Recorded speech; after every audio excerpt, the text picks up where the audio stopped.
Hey, good morning. So this is a really weird time to be a Christian and a Jesus follower, isn't it? It seems and feels like we're in this moment in time when so many people, especially younger people and the younger generations, are really wrestling with doubt and maybe even deconstructing their faith. That's what we talked about last week. We looked at some reasons why we wrestle with doubt and some factors in our culture that possibly contribute to that. We said it's not about not doubting, it's about doubting well. And then we kind of unpacked that for a bit. Because doubt is not a threat to Christianity or the gospel. It is not an enemy of the faith. Doubt can actually be a friend for our faith, because the church should be one of the safest places to talk about and wrestle with doubt. And everyone wrestles with it at some point, right? I'm sure you have. I know I have in many seasons of my life. And why doubt happens in people's lives is one thing, but it also begs the question, well, what do we do about it, right? And so as disciples, as leaders, as a church, as people, do we blow it off? Do we get cynical? Do we blame, shame, or vilify those who are doubting and leaving the church? Do we get angry? Do we point the finger? Do we tell the world what we believe more righteously and more loudly? Now, while those might be natural instincts sometimes, it's never helpful. For the church, for you, for those doing the wrestling, and definitely not for the people walking away from their faith. Getting angry at people who are losing their faith and dismissing them might win you points with overly righteous Christians searching for self-righteous affirmation, but also just kind of speeds up the exit of people who are already on their way out the door. And getting louder and getting preachier about why you believe what is right pretty much accomplishes the same thing too. So what do we do about it? How do we step into it? That's what I want to dive into today and this morning with you. And I want to invite you to have an open mind and consider how some of us Christians might be getting things wrong and how we must do better, because people's lives depend on it. People's faith depends on it. We'll start by talking about a guy named Peter in the Bible. I love Peter and Peter's story. Peter's a pretty complicated guy, which I think is great because I'm a pretty complicated guy. Ask my wife, she'll gladly tell you. Maybe you are too. Peter actually wrestled a lot with doubt in his life. There was this one time when Peter and the disciples, they were out on a boat. They're out on the lake in this boat, and the wind is picking up, and the waves are starting to kind of rise and crash. Jesus decides at this point to take a stroll out towards them, and he actually starts walking on the water. Now, the disciples notice this, but they're not sure what it is, so they kind of freak out, and they're like, it's a ghost! And Jesus is like, no, chill out, dudes. Take a deep breath. It's just me. And here's what happened and what Peter did. Listen to this in Matthew 14, 28 through 31. Lord, if it's you, Peter replied, tell me to come to you on the water. Come, he said. And then Peter got down out of the boat, walked on the water, and came toward Jesus. But when he saw the wind, he was afraid and beginning to sink, cried out, Lord, save me. Immediately, Jesus reached out his hand and caught him. You have little faith, he said. Why did you doubt? Now, first things first here. Before we criticize Peter about his moment of doubt and sinking, remember, he's the only one who got out of the boat. The rest of them, they just sat there, right? All scared and comfortable. They didn't take a risk at all. They didn't even think about stepping out of the boat. But Peter did. And it was an interesting moment, right? It was an interesting step for Peter. Because, think about it, in the very same moment, Peter had an amazing step of faith and some sinking doubts. How true is that, right? I've been there too. Maybe you have. God, this is amazing. You are amazing. You are awesome. God, thank you for helping me take this step. And then like the very next step, the very next moment, God, what is going on? Do you see these wind? Do you see these waves? Do you see this wind? Are you sure I can trust you? Save me. And this is when Like we said last week, our doubts can either be a dead end to more cynicism and anger and meaninglessness or loneliness, or a new beginning of compassion and joy and grace and hope and trust. Some of us today may find ourselves in the same place as Peter. We showed up. We're here. We stepped. But then we also have some nagging doubts, a bout of doubt and deconstruction, right? And some things we're wrestling with and doubting and questioning and uncertain about and deconstructing with our faith. Jesus said, "Why do you doubt?" I love that question more than I have ever loved that question. And I'll tell you why in just a little bit. Because I think in many ways, a lot of us might be interpreting that question kind of wrong and with the wrong heart and motive. Why do you doubt? Something we've all tried to interpret in our lives at some point or another, whether that's been for ourselves or maybe for someone else. And all of us can relate and identify. Some of us may be wrestling with a nagging doubt in our lives right now, whether it's about God or our faith, a relationship, a question we're wrestling with, or maybe even some doubt about ourselves. Others of you might know someone who is wrestling with some doubt and deconstructing in their faith. You want to come alongside of them. You want to be helpful. Maybe you're not sure how. Here's something to think about. Here's what I think we all need to remember as we journey through this today. Doubt is not an enemy of the faith. Doubt can actually be a friend for our faith. And so why did you doubt? It's really interesting to dive into that and dig deeper because there's all kinds of reasons that contribute to doubt and deconstruction in people's lives. As I've walked with people through all these seasons and years of ministry, here's some of the most common and some that I've wrestled with too. Sometimes people have questions they can't answer. Maybe you've come across something in the Bible and you're like, well, that doesn't make any sense at all, and I can't wrap my head around that. Or you ask a question and think about it, but that leads you to another question that leads you to another question. And before you know it, you're not even sure what to ask anymore. And you try to Google it, but that leads you down an entirely different rabbit hole of questions. Sometimes it's about situations that just seem unfair. I prayed about that. And I believed that God could, but then God didn't. And this good thing happened to this bad person, and this bad thing happened to this good person. And what's all of that about? And there's innocent people who are suffering in this world all over the place, and people that are suffering like in Ukraine, and small children dying from poverty just because of where they were born. And you wonder, why? God, where are you in that? Sometimes it's because of a hurt you can't resolve. Someone you trusted hurt you really bad.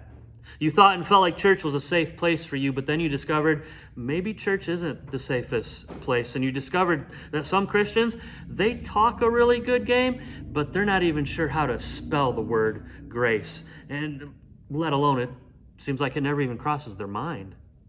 Sometimes it's because of all the cultural and political realities of our time, and we kind of took a deep dive into that last week. Or it's about the hypocrisy that you see in the church. One person actually told me this once. They said, the kind of love and change that I read about in the Bible and see in the life of Jesus, I don't really see that as much as I think we should in the church.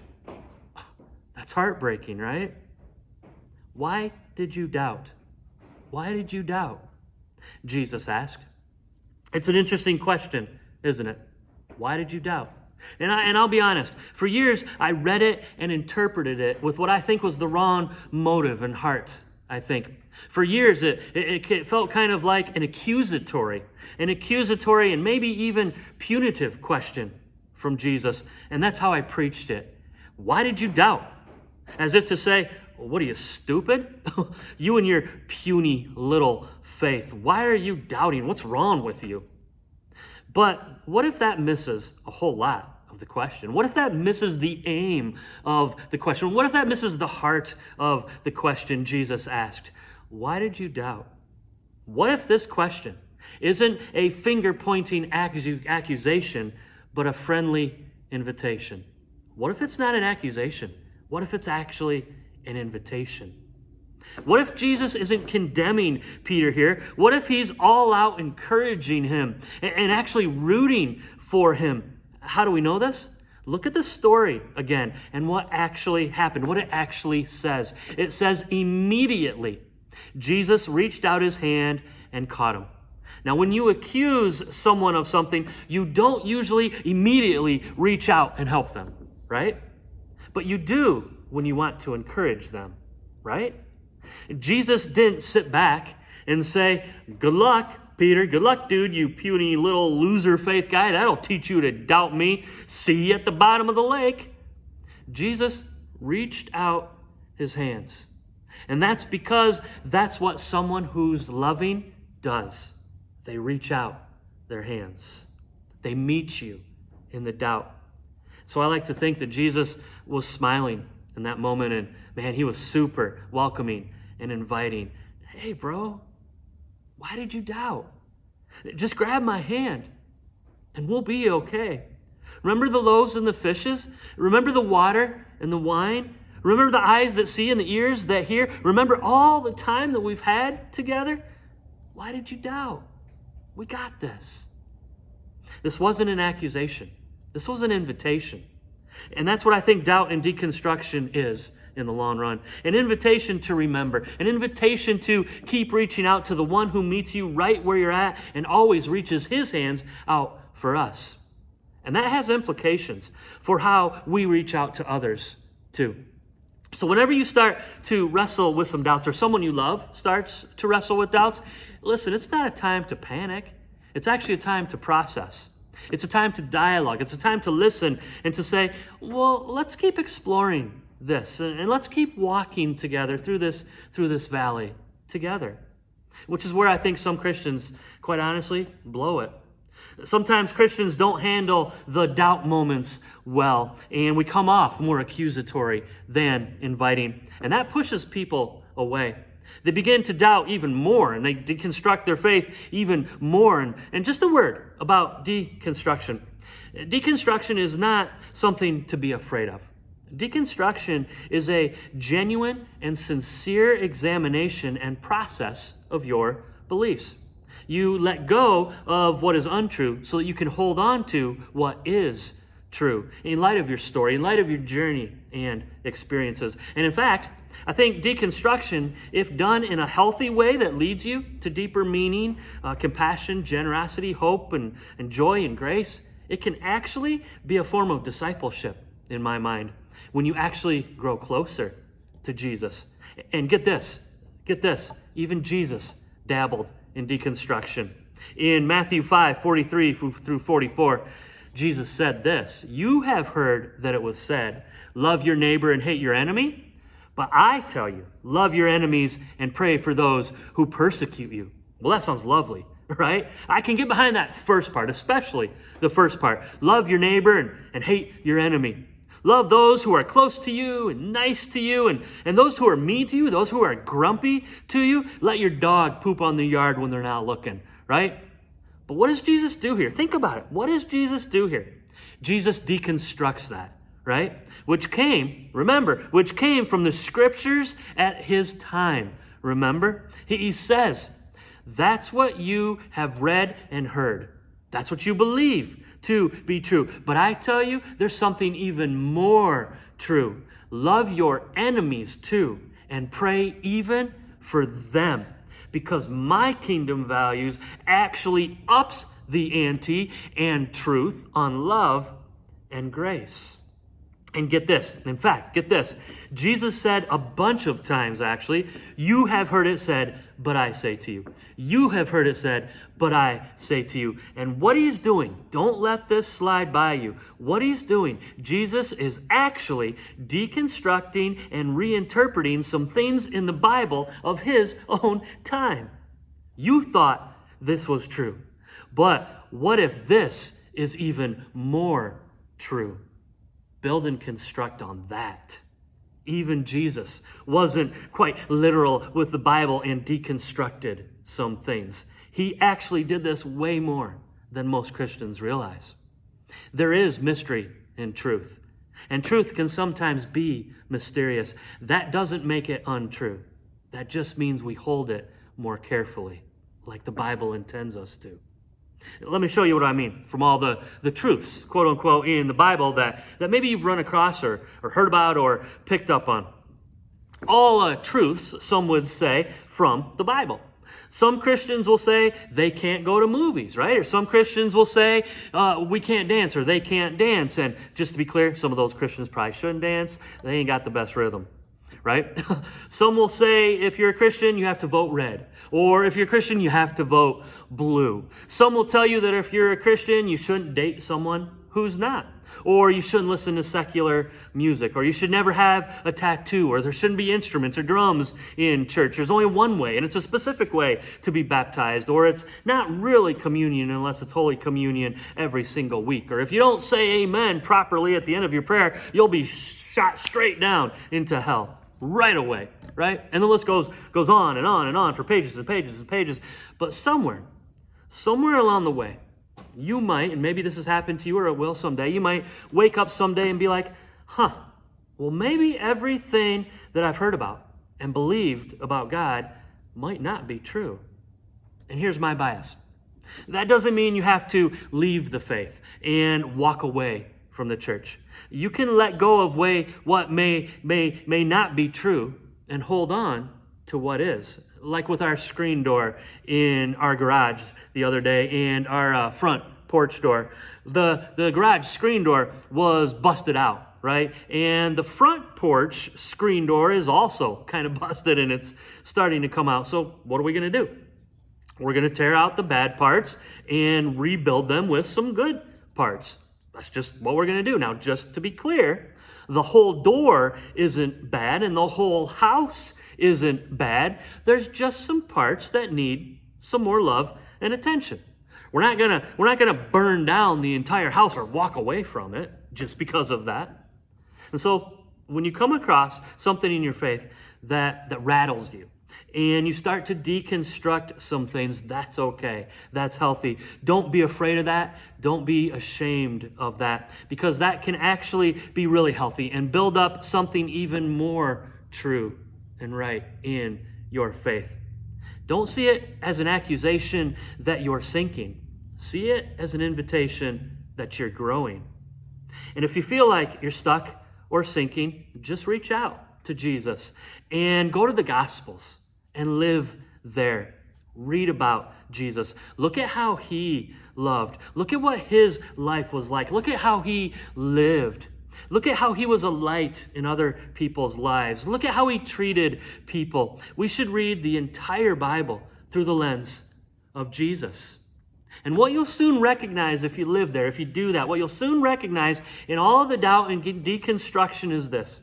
Our goal in life isn't to be right. Our goal in life is to be loving. So if you know someone who is wrestling with doubt, here's some quick responses and things you can remember that might help someone else in their journey and will help you be more loving. From a guy named Kerry Newhoff. He's one of my favorite Christian leaders and authors. This is what he shares. This is how we walk through the valleys of doubt with others in a more loving way. First, remember that deconstruction doesn't always lead to deconversion.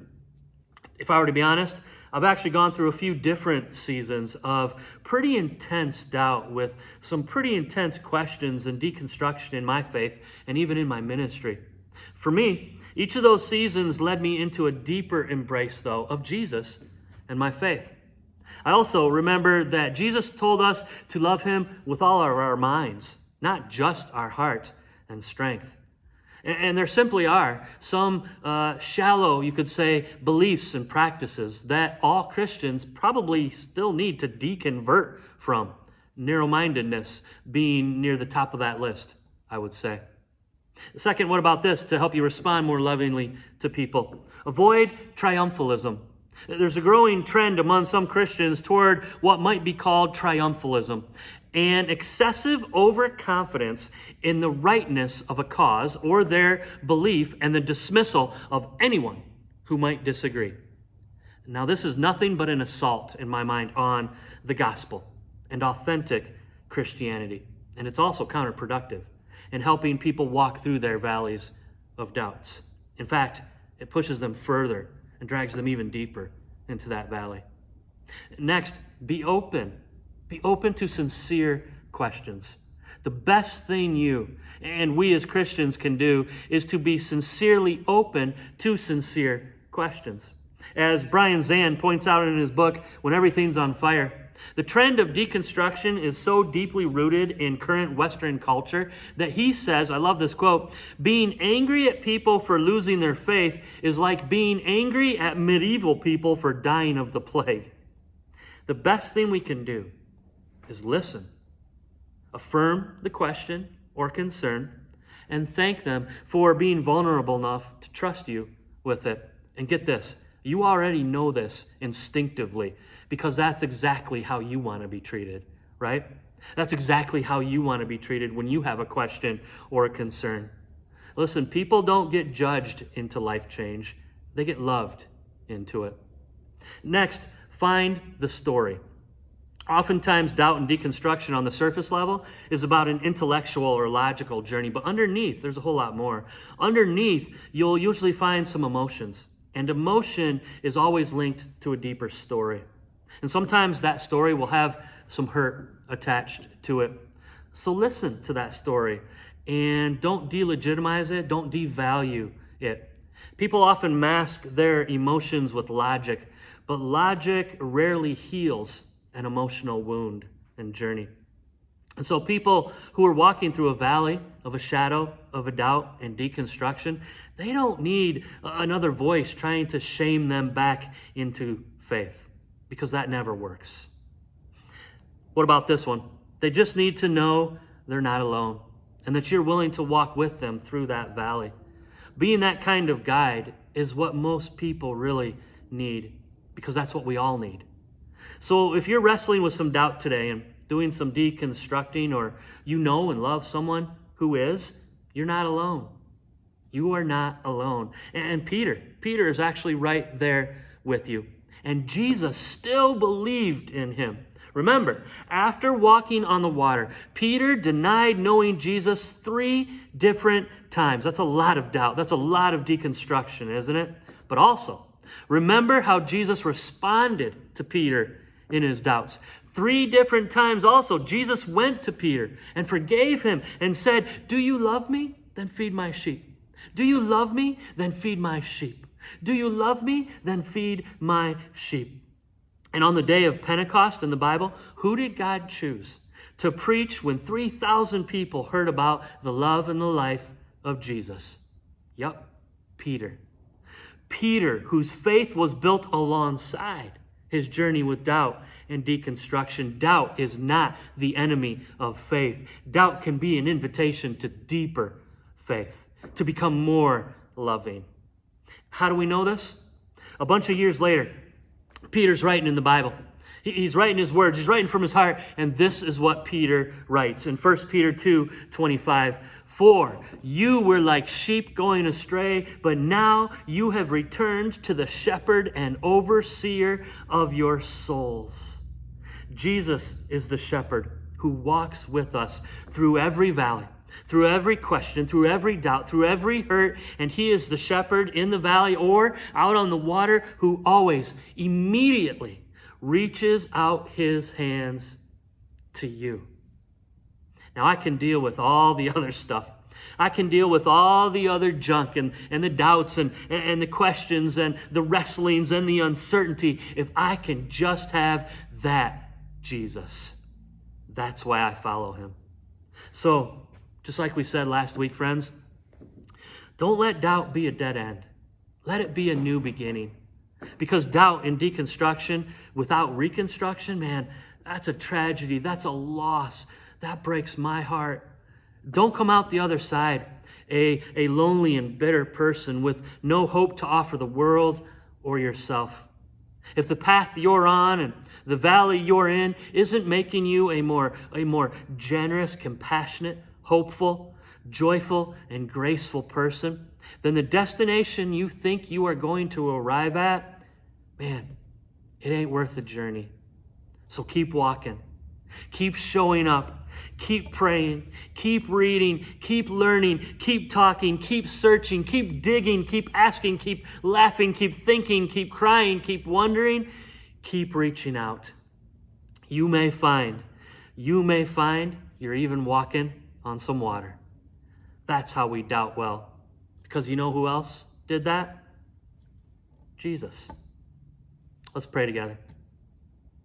God, would you simply help us remember and to know and to trust today, right here and right now, that you are walking with us on the water.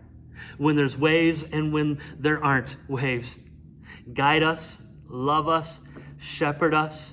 Remind us that you are always as close as our next breath and even our next questions and moments of uncertainty. We love you, God. Thank you for meeting us right where we are at and for always reaching out your hands to us. Help us be your hands and reach out to someone else this week who's wrestling.